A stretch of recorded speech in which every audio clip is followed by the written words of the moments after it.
మనం దుర్దశలో ఉన్నప్పుడు, మనకి సహాయం చేయలేనప్పుడు, సహాయం కొరకు మనం ఎదురు చూస్తున్నప్పుడు మన మనసులోని బాధ మనం చెప్పుకుని అర్థం చేసుకోగలిగిన వ్యక్తులే నిజమైన స్నేహితులు. హల్లెలూయా.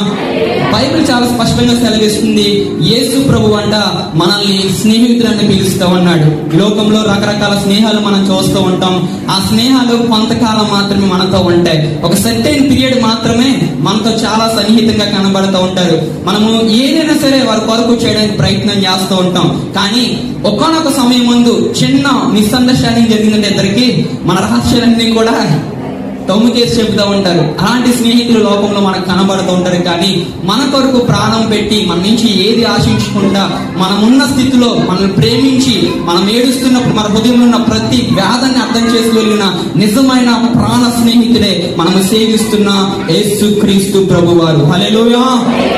ఈరోజు ఆ స్నేహితుని దగ్గరకు వచ్చి ఎలాగైతే ఒక స్నేహితుడితో మనము అన్ని విషయాలు షేర్ చేసుకుంటామో, నిజమైన స్నేహితుడు మన కొరకు ప్రాణం పెట్టిన స్నేహితుడైన యేసయ్య దగ్గరకు వచ్చి మనము కూడా మన హృదయంలో ఉన్న వేదనంతా చెప్పుకున్నట్లయితే ఒక స్నేహితుడు ఏ రీతిగా ఆదరిస్తాడో, ఏ రీతిగా మనల్ని గైడ్ చేస్తూ ఉంటాడో, నిజమైన స్నేహితుడు మనల్ని ఏ రీతిగా విడవకుండా ప్రేమిస్తాడో, అన్ని విషయాల్లో తగిన కాలముందు తగిన స్థితిలో మనం ఏ పరిస్థితిని అయితే కలిగి ఉన్నామో ప్రతి స్థితిగతుల్లో నిజమైన స్నేహానికి అర్థాన్ని చెప్పి మన జీవితంలో స్నేహం అనే బంధానికి నిర్వచనాన్ని ఇవ్వగలిగిందే మనము సేవిస్తున్న యేసుక్రీస్తు ప్రభువారు. హల్లెలూయా.